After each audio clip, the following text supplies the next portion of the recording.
In talking about Getup, I find that the reason why nobody understands it is because it is very cloudy and difficult to understand. It doesn't mean that people are being stupid at all. It is in the very nature. Communism we understood. We knew it was by Lenin in Moscow and it came out of the French Revolution and all that.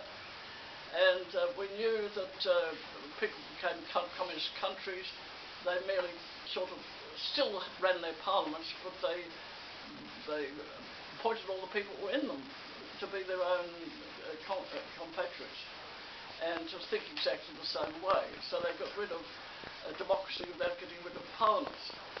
But the anarchists want to get rid of a lot more. Now that's one of the big problems with Getup, because the anarchic aspect of it is it's so vague. It's got 79 things you may or may not agree with. It's got a list of 2 pages on the internet, and so it's all right if you only agree with one, you can be a member, not the other 74. And it seems to be one great muddle, just pushing particular points of view that Getup have decided. And as the people who run Getup consistently have been between 20 and 30 years old, they're among the categories that they used to say, when you're not a socialist, when you're 20, you'd be surprised. But if you are a socialist when you're 40, you've got no brains. I think it was no heart at 20, but at 40 you have no brains. Well, we've been afflicted with that from Getup because it doesn't seem to matter to them that you have the right feelings, the people who run it. And they're very enthusiastic, and they also, the offensive thing was to have an American run their first election, 2001, that got Howard out, which is what they wanted to do. Without going into the details, there's certainly the creation of Getup made a difference.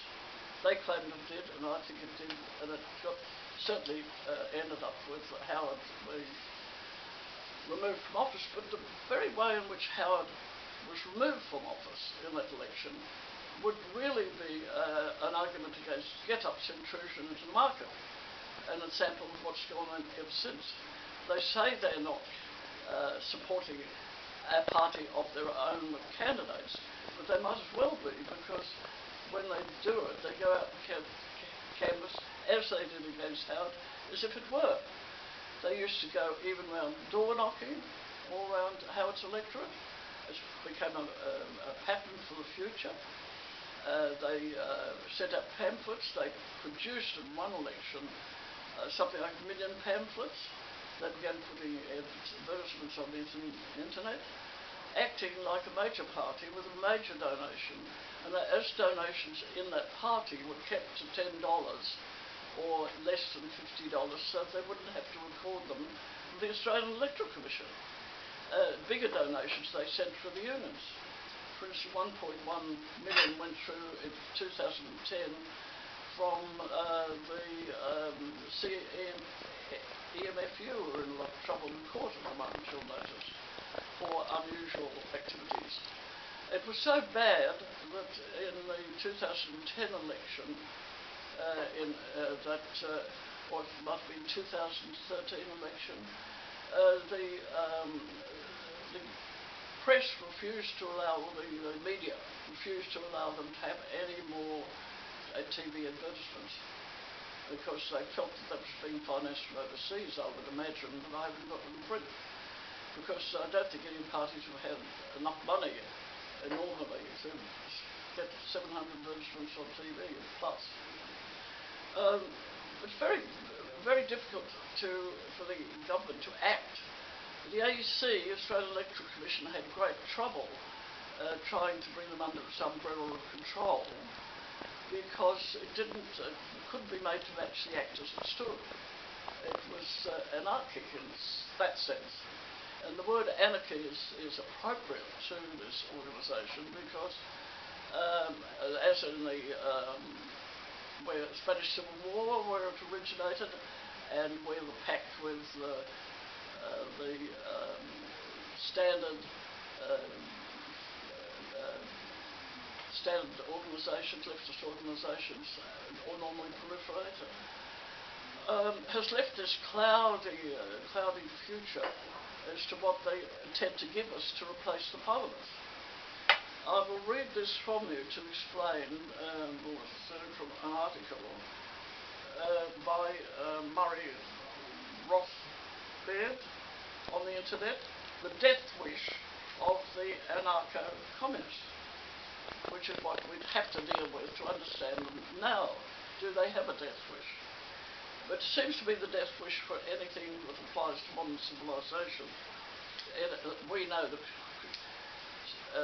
when we say civilization as we know it, which has been criticised in another excellent article by a man who defected from Islam, who says that the current organisations, we have to run our affairs, where we vote and have parliament, we have candidates who are elected and represent us in Parliament. And if we have the greatest form of civilization in the world yet, should we not be forming an army in order to save it? Which is why I'm talking to you here, and we'll read this woman. It says, anarcho-communists have always been extremely vague and cloudy about the lineaments of their prospective anarchic society of the future. Many have been propounding the profoundly anti-libertarian doctrine that their revolution will have to confiscate and abolish all private property so as to win everyone from their psychological attachment to the property they own. On all other grounds, anarchic communism ranges from the mischievous to the absurd. Philosophically, this creed is simply an all-out assault on individuality and on all reason.